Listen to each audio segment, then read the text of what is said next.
thing I've ever seen. That. Let's talk about that. Listen to this.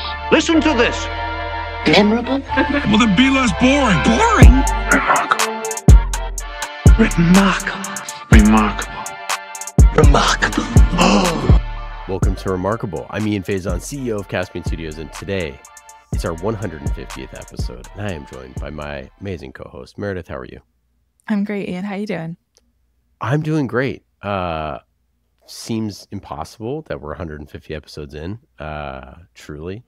I can't believe it. It feels like just yesterday that we started doing this show. And I have some stats for you on how many shows make it to 150 episodes. Are you ready? I'm ready. Not a lot. That's a great stat. Not a lot. We've come a long way from Slap Chop. We have Slap Chop days. We really have come a long way from Slap Chop days.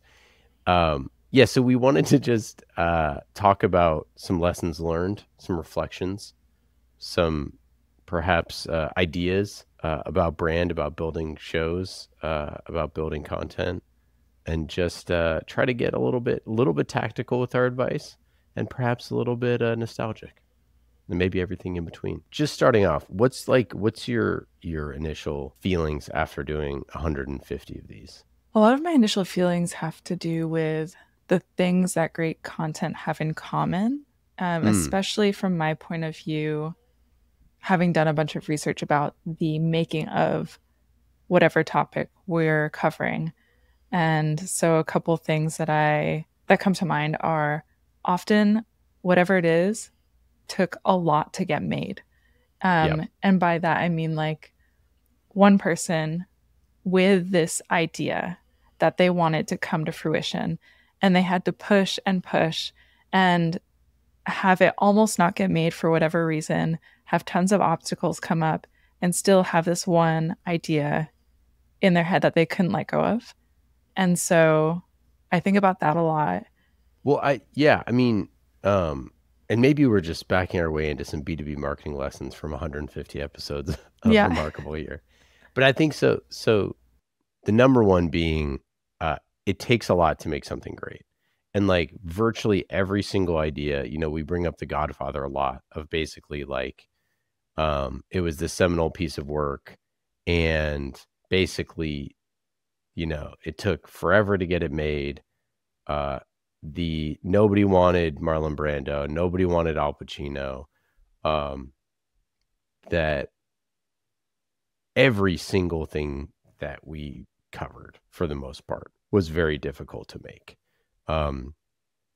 And the huge swings and home runs came with an original idea that somebody had about a way that they wanted to do something, and they had to fight like hell to get it made. And usually, because it's an original idea, they're going to end up having to convince people that are kind of weird. Like they always have to convince people that, like, hey, like Monty Python has and the Holy Grail, they have like, investors that are like musicians and other sort of stuff. There's always someone that you have to convince to get it made. And so, like, in the B2B world, obviously you have to convince your CFO, you have to convince your CMO or your CRO, or, sometimes your CEO or whatever it is. And it takes conviction to be able to do that. Like, it takes conviction to be able to sell a big idea, and like big swings make big hits. And like that happens over and over and over again. And there's always like an actor that is not mainstream that becomes mainstream. You think of like Star Wars and the actors there. There's just so many different things that go into making it, but there's a lot of unknowns, and there's a lot of variables, and a lot of the things that can go wrong. But that's what makes it original. Like, it makes it hard to understand an original idea, and therefore something like that makes it way harder to make. Yeah, I think on top of that, like, having a strong message is really important. Like, having a really strong voice that comes through, and that's part of having like a really clear idea of what you want to accomplish. Yeah. I think a lot of times, like the creator of like the best works, like truly is creating something that they want to exist in the world, and they're sort of like, I have to see my vision come to life. And like, I think that if I make my vision come to life, I bet that there are other people that will share in that. And like, this is kind of true for any artist, right? It's like, that's not like rocket science, but I think that's important when you're trying to create something, and when you're at a company, whether it's, B2B company or B2C company, when you're trying to create content, is like, you have to get into that mindset of like, this thing has to get made. Like, we have to bang on the table to say like, this thing should get made. This is not, this is something where we should take a risk, or we should take a chance. And that clarity of message of like, hey, we want to bring this message to this audience, and this is what we want them to hear, or to see, or to think about, or to ask questions about, or to entertain. That like that clarity of saying, this should exist is so important. And I think that part of that I've been in a lot of conversations over the years with a senior marketing team, and they're trying to convince a big idea to the broader organization. And I sort of always come back to this idea, like if you're, when we were creating Murder in HR, it's like, we wanted to tell the story of how cool and crazy the profession of HR is, and how toxic workplaces are bad, and sort of put some humor around the idea of toxicity at the workplace. And like, that's what the organization wanted. Like when we were working with WellHub, it's like, that's what they wanted. They wanted to shine light on toxicity in the workforce, and how the antidote to toxicity is wellness, and is like wellness practices and all of those things. Like, that's what they want definitively. And then we create, this vehicle in Murder in HR that sort of is able to tell that story in a fresh, cool, funny, creative way. It's like, but it goes back to the message that we wanted to get. Like, is this the right vehicle for that message? And I think what a lot of people get wrong is they create a bad vehicle that nobody wants to engage with. They think that the message is like strong enough in and of itself that they could deliver. Like, you take an example like Nike, like Just Do It. If Nike didn't spend hundreds of millions of dollars putting Just Do It everywhere with all sorts of creative ads, no one would have cared.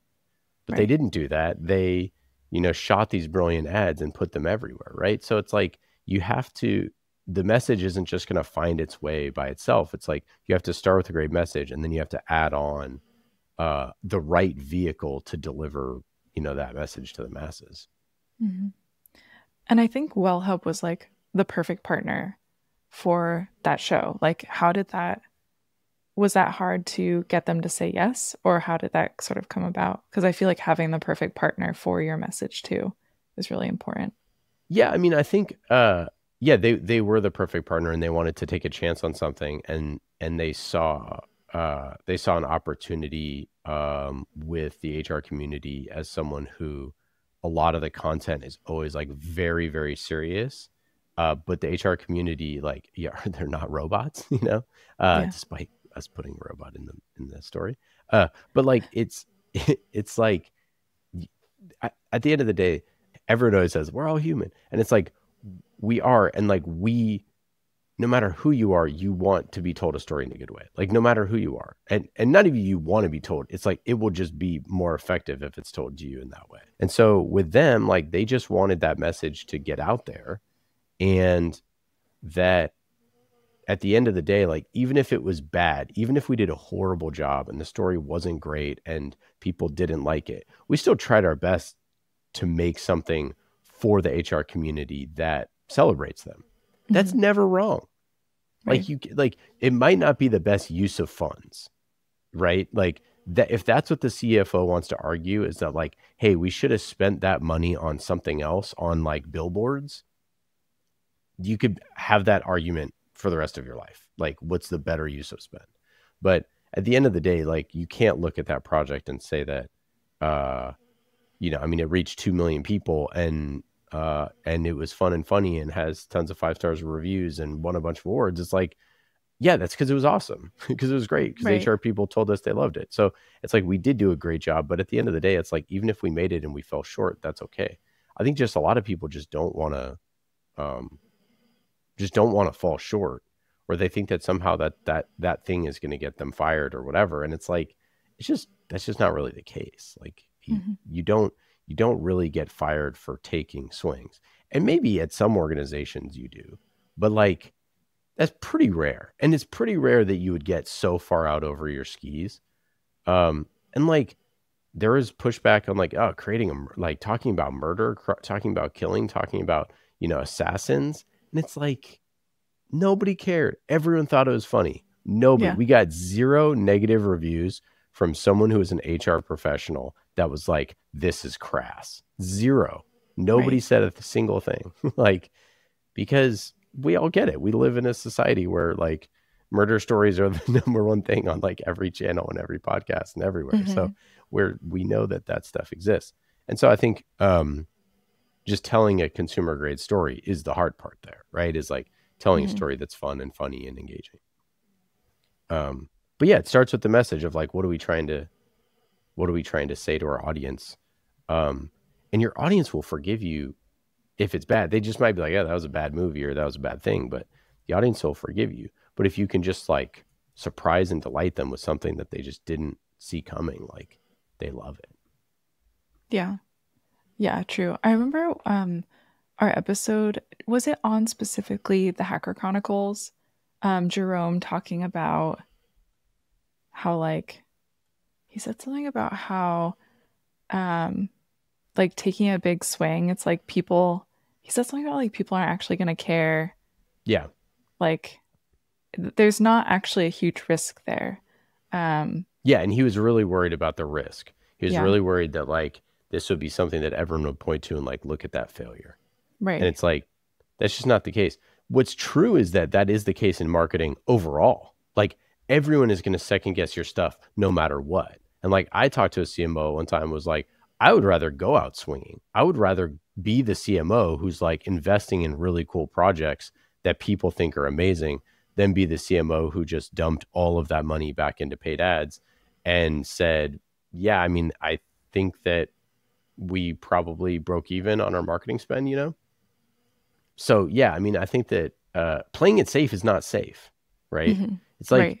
There's this, for those folks who are football fans, there's this constant debate of do you go for 2 and whether or not the data says it or, whatever. And it's like, it's always so funny to me that I played football. I grew up with a lot of football people and coaches and all that sort of stuff.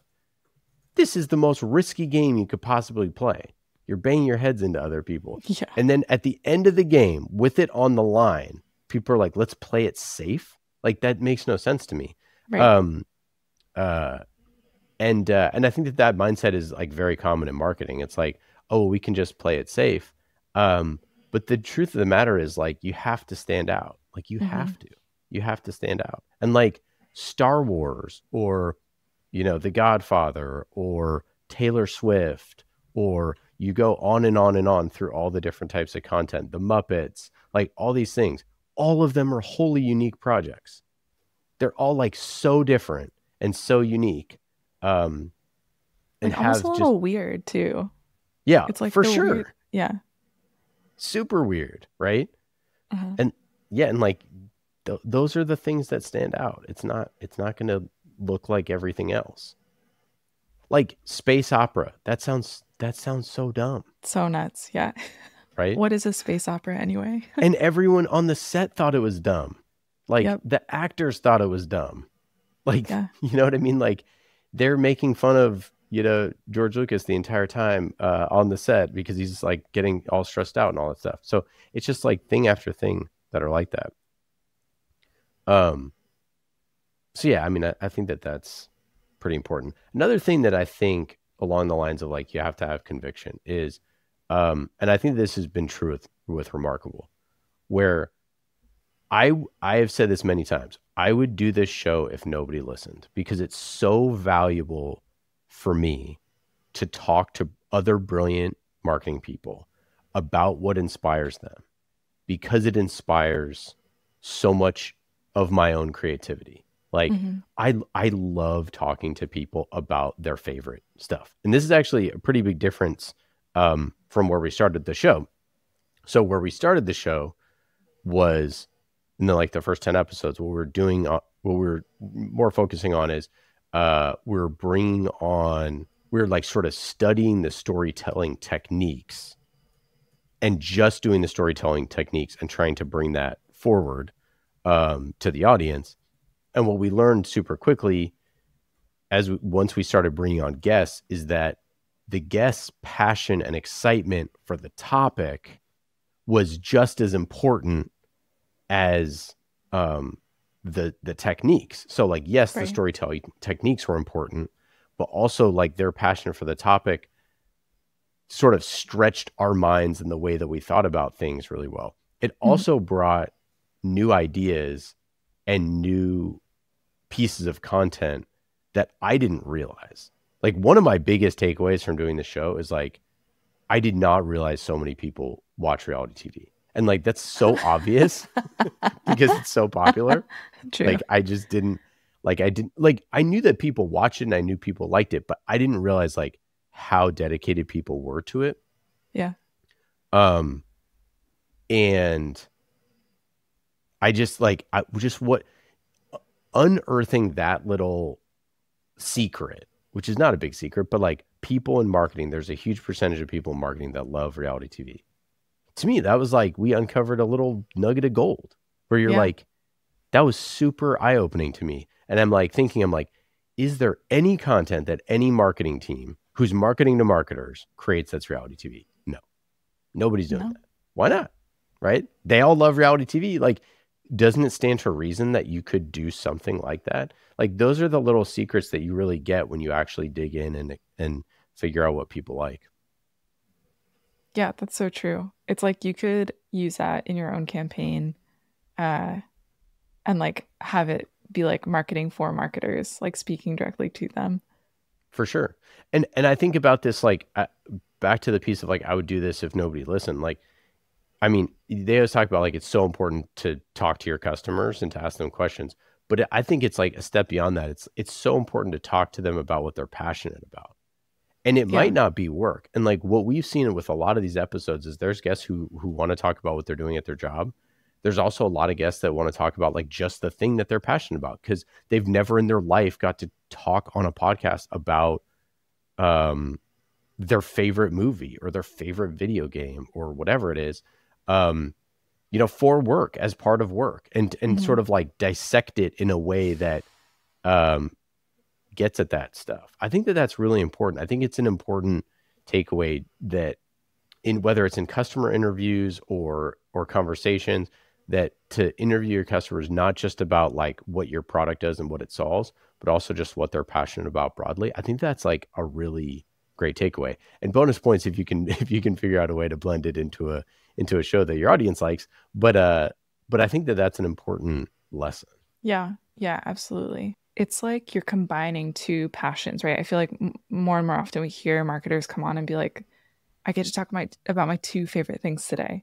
And I think it's like if you can have, it's almost like the more I think about like niches, it's like if you can combine two things together, it almost makes it twice as powerful. Yep. Because you're speaking to like an even more specific audience.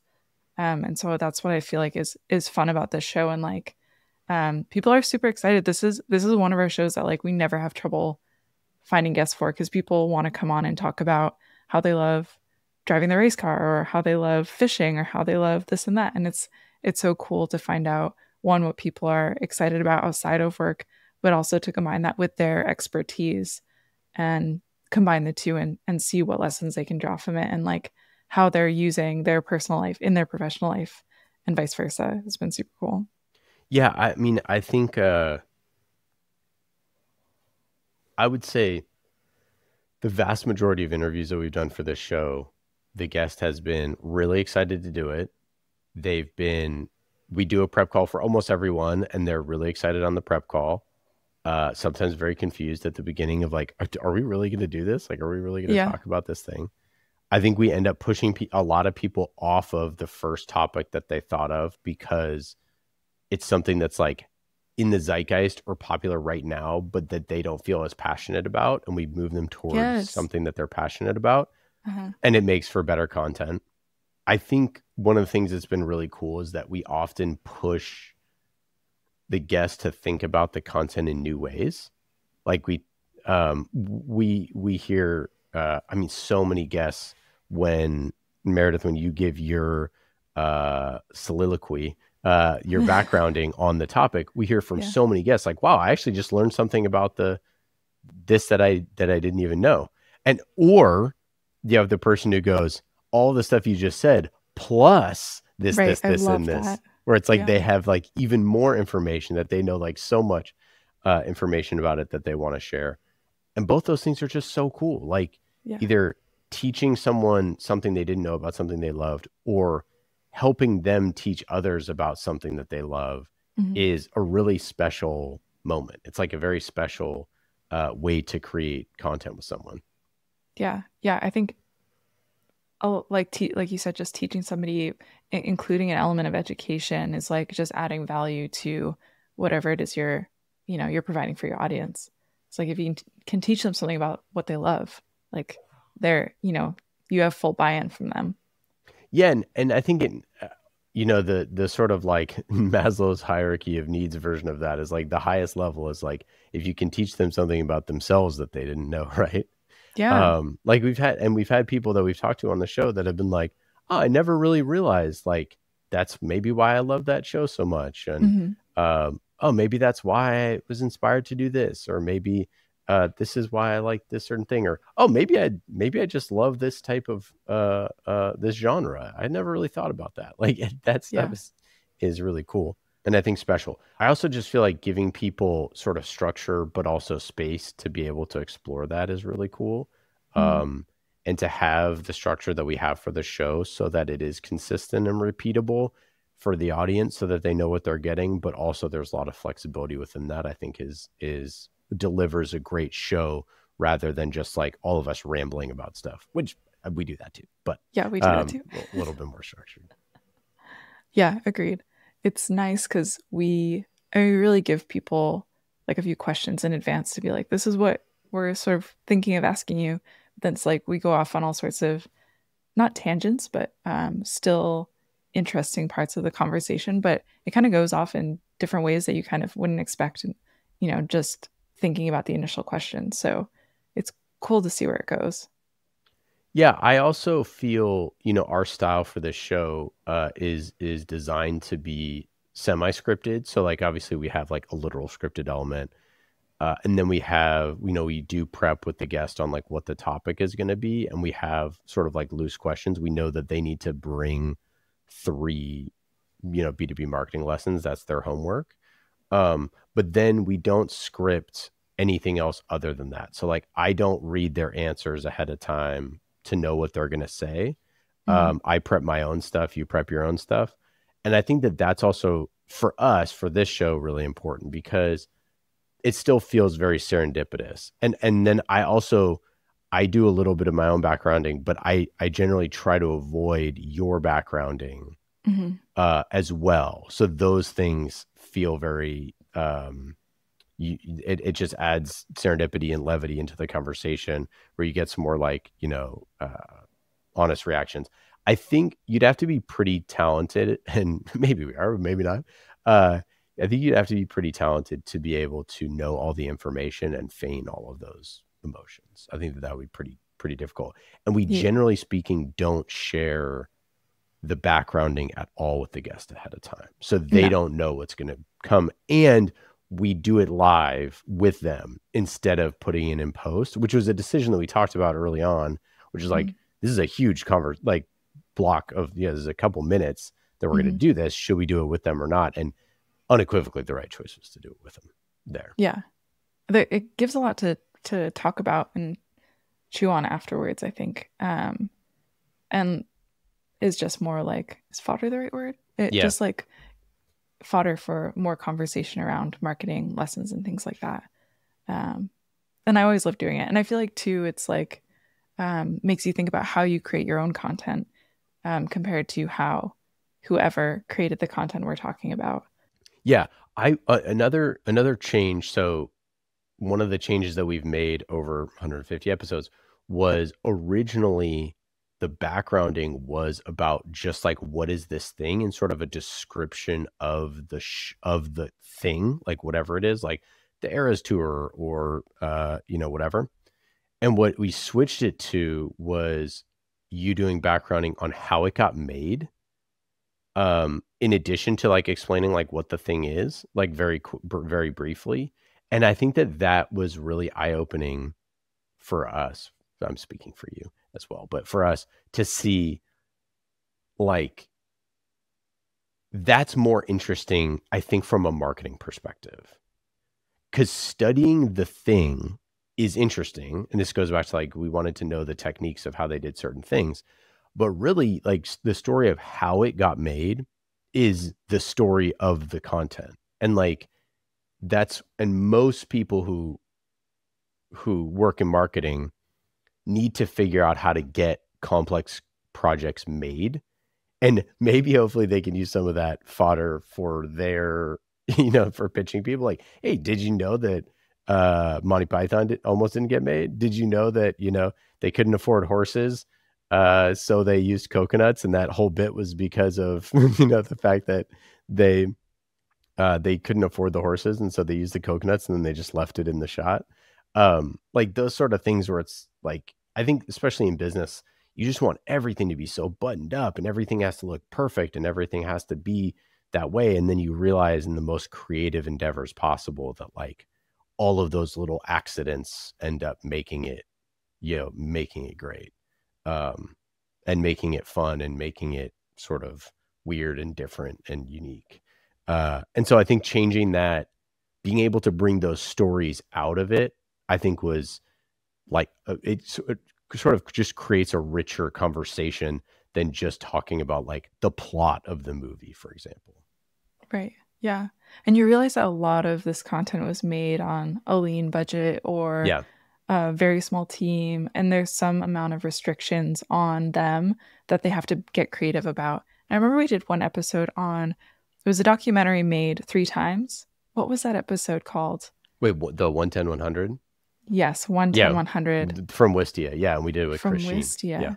And it was like they measured audience engagement with it, and it wasn't the leanest $100 or $1,000 commercial that spoke to them. It wasn't the most expensive commercial that really engaged audiences. It was sort of the midpoint. Yeah, it was the $10,000 one. Yeah. And so it's like you kind of need a bit of a limitation on like budget and resources to make something that really resonates with your audience, that can really strike a chord with them. I think some amount of restriction is actually a good thing. Yeah. I think creative constraints, has been one of the biggest takeaways from this, is like, you have to have constraints, and constraints are okay. And sometimes constraints are budgetary, but a lot of times, like what I think a lot of teams do is a lot of teams have smaller budgets and bigger teams in B2B. Mm-hmm. So that's kind of a tough mix, because it's a lot of brain power. It's a lot of people working on stuff. And most creative projects have the opposite problem, where it's like, they still have low budgets, but it's like 3 or 4 people, like the writers, the director, some of those people, where they have to figure out like, oh, how are we going to do this thing? And it's a couple people, sort of there, and they don't have other resources that they could tap into, because the only budget that they have is just for that project, whereas like a marketing budget, you can sort of like pull from different sort of areas. And so what you get on a lot of individual projects that are collaborations is you get this clarity of vision and originality, whereas in a lot of B2B work, you get a lot of groupthink, because you just have a lot of different people working on something, rather than like an individual creator who has a vision for something and is trying to bring it to life. And surprise, surprise, like the groupthink is not helpful. A studio show that gets 50,000 notes generally is going to be more watered down than something that's like really, really unique, like a Breaking Bad or something like that. Yeah, it's like it needs a little bit of it needs an individual viewpoint, I think, to be a little bit different. And actually the groupthink is like the opposite of what you want. Yeah. Another takeaway that I had from this, and I want to get to stuff that we did wrong, because we did many things wrong, and I want to get to that. Sure. Another takeaway that I had from just the breadth of topics that we covered is just how much stuff that's out there that people love is so different, and like styles and hosts and genre and everything. And I just think like in marketing, B2B, all that stuff, like it's so cookie cutter.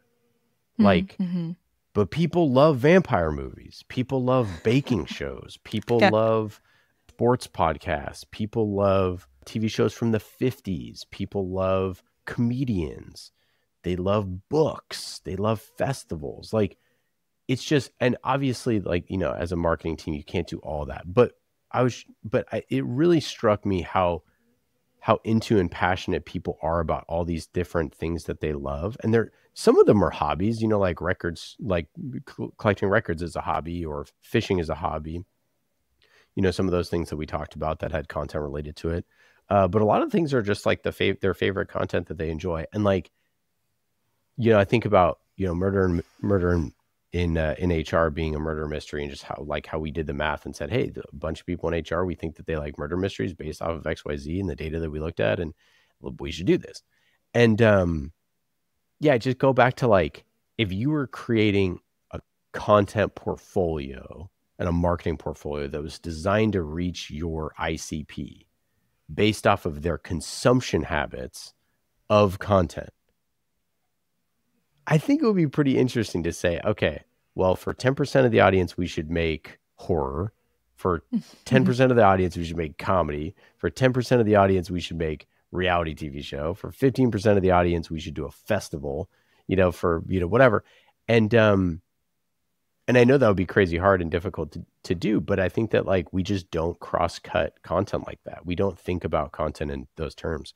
We definitely don't think about creating in terms of fiction and reality, you know, scripted and non-scripted stuff. It's like, it's all just helpful thought leadership content. So it's one of the eye-opening things to me that I just didn't really realize. Like it's like, you know, that in some way, but then when you hear people talk about it and you hear someone go, oh, I never listen to podcasts. Oh, I never watch horror. Oh, I never watch. So, you know, it's like, oh, I never watch, you know, YouTube videos, or I never, I only watch documentaries, right? Only watch it. You just get into these different things where you say, well, if I'm not creating anything like that, like if I'm not creating a single documentary for my audience, and this person told me that she only likes documentaries, I'm like, wouldn't that be the best way? Like, if that person is valuable to you, and there's probably other people in your audience that's valuable too, maybe it's worth making a documentary. Yeah. And maybe the documentary doesn't have to be one that costs $50,000 or $500,000.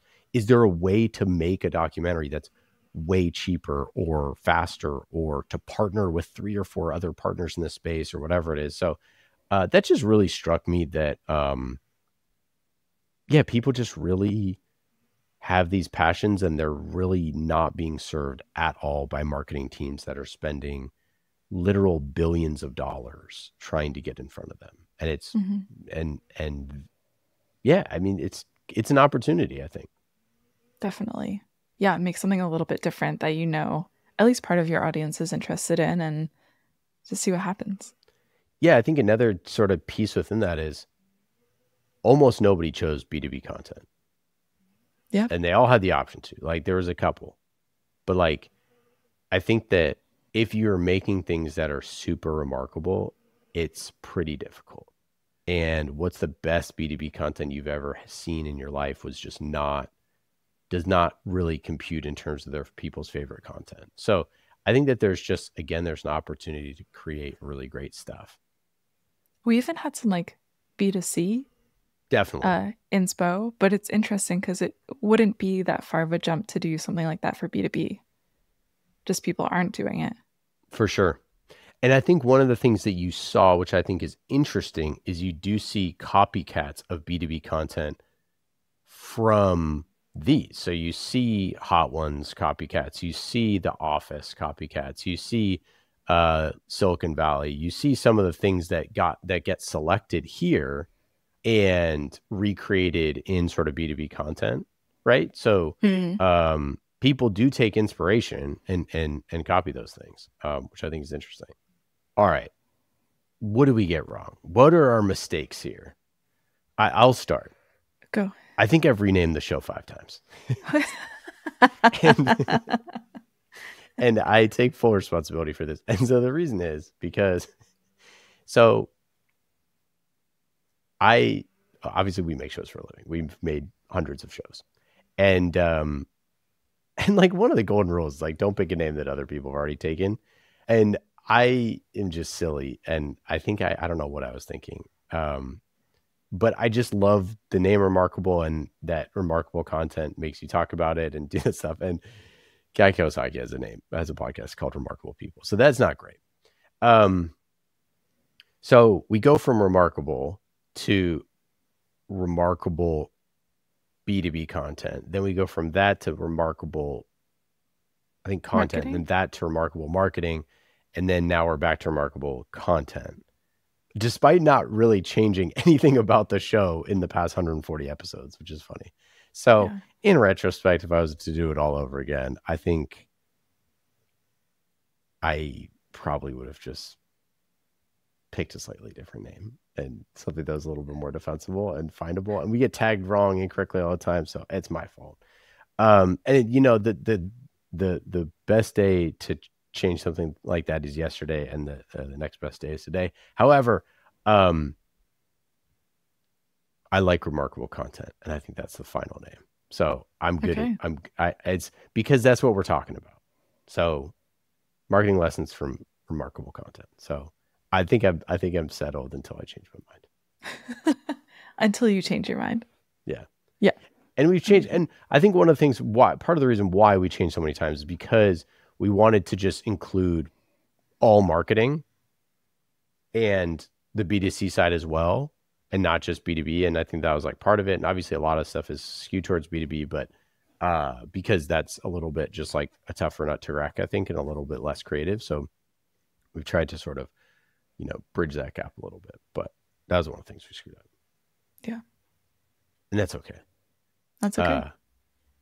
Second thing, I think we definitely launched, I would say, without a clear enough first 10 episodes. And I think that we just got a little antsy. And like, again, this is just something that like we would never do with our clients. It's like we would just do a couple more iterations of it.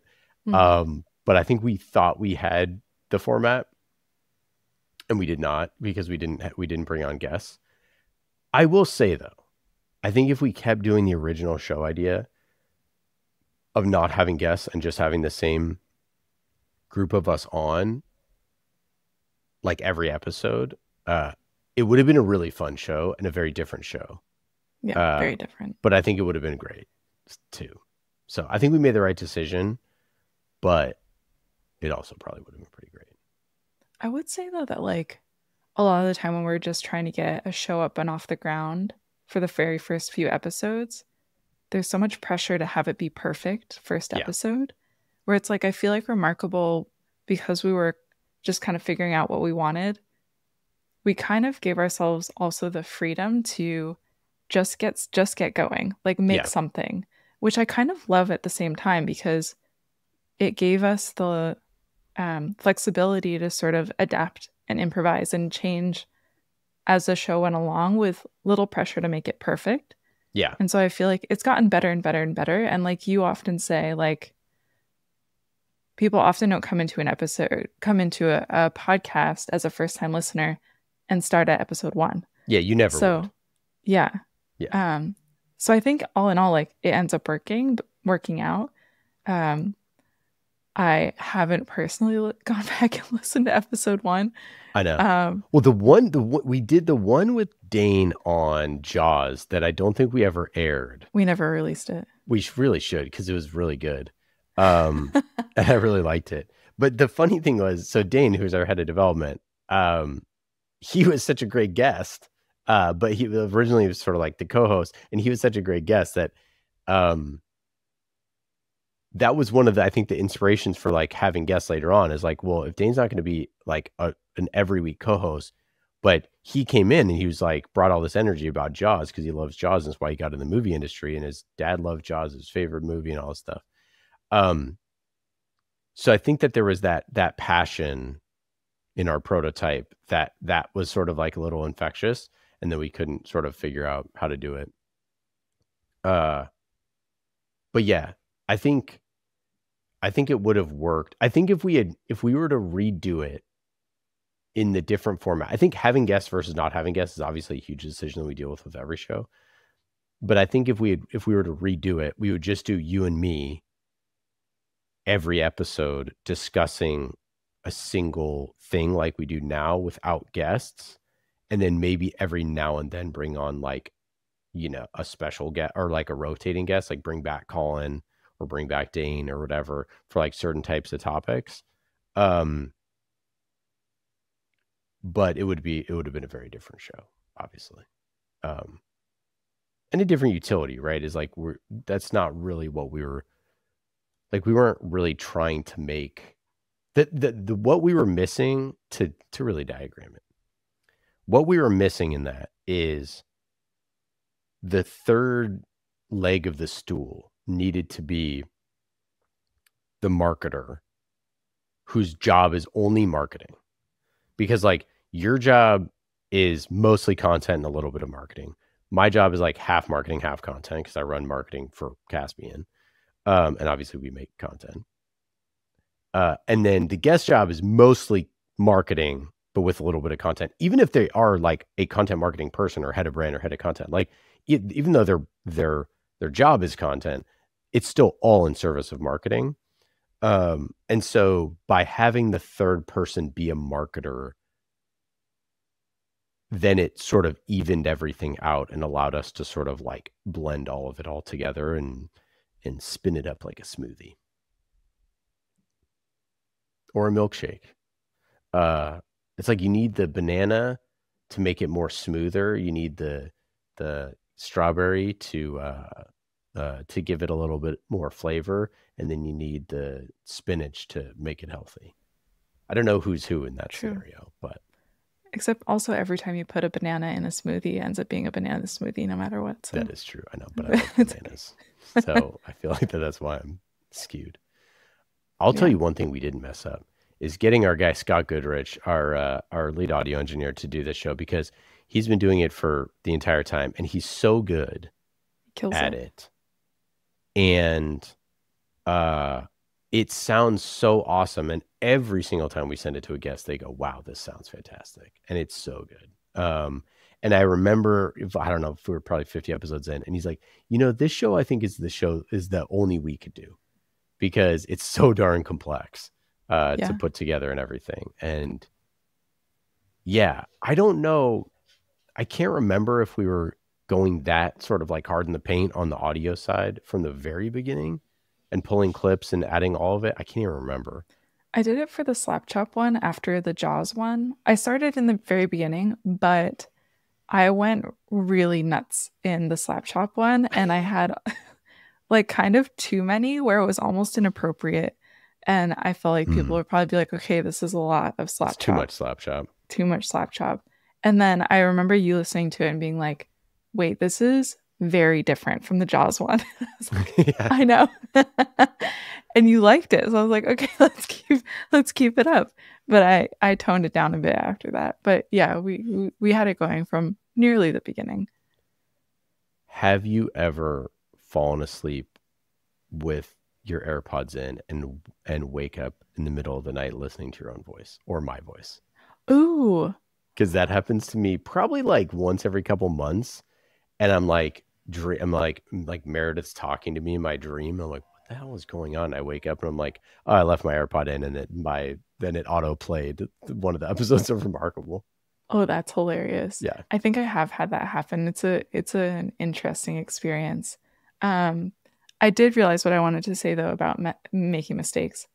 I really wish we'd gotten, and this is my fault, I wish we did more video earlier on. Yeah, true. And I couldn't get it off the ground. And now I have to give a big shout out to Jess, our producer, for making like the first amazing, remarkable video. I think has been so great. So excited to see more of that. But yeah, I wish I'd done that earlier on.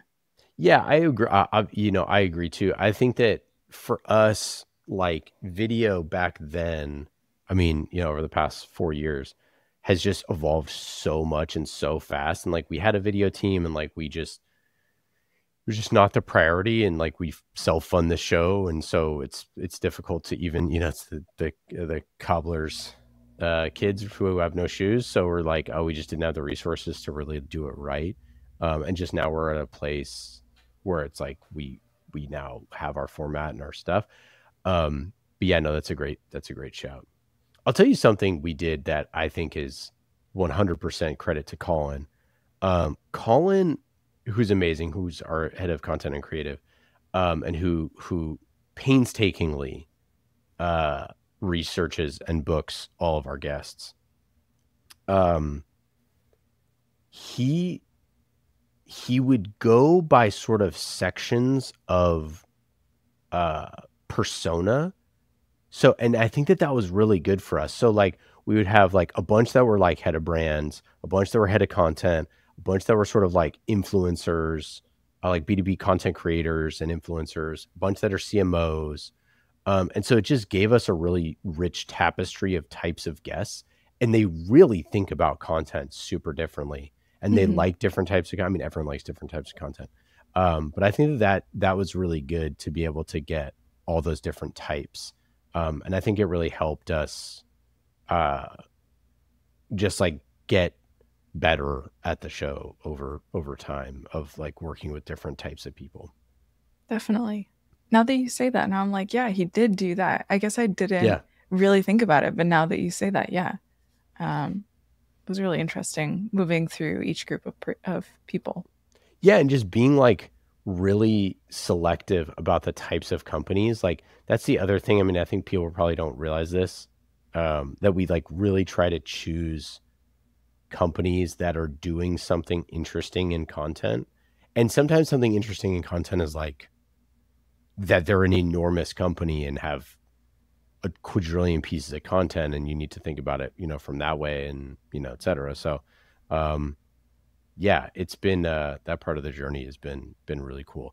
I'll sort of close with this, that this is the first show that I've ever made that was 100% for me. Like every other show that I've ever made in my life had some other executive producer type person who was shaping the show, which is like, this was like 100%. I wanted to make this show. I wanted to blend Hollywood storytelling and B2B marketing. Like that was my goal for the show. And the fact, and we have tweaked it a bunch, obviously, but not really that much. Like it's the core still remains. And what someone once said, it was like, do you think every company's going to have a podcast? And I was like, well, every company, yeah, they might. And then I sort of thought about it, and I was like, actually, every company might have like 5 or 6. And then it's like, oh, now it's like, instead of 5 or 6, maybe it's a podcast and video series and short form content and all these other things. But I think that like the most important thing is that you have someone who is trying to just make something that they really feel needs to exist. And I just felt like this was something that I would talk to people about in private, and it just needed to be in public. And like, I was just really proud that we could just do that and just say, you know what, we're going to commit resources to it. And I think it's like the best thing that Caspian ever did from a marketing perspective. I think it totally changed. Just like it helped me write my newsletter. I've mentioned this before, but every week it gives me inspiration for my newsletter that I write. I've learned like so much. Yeah, it's just the coolest. It's the best. I'm really proud of it. What are your final thoughts? I am really proud of it. It's been such a consistent effort and intention towards getting the most out of every episode. And we've met so many amazing people, and it's so cool to talk to them about something they're really excited to chat about.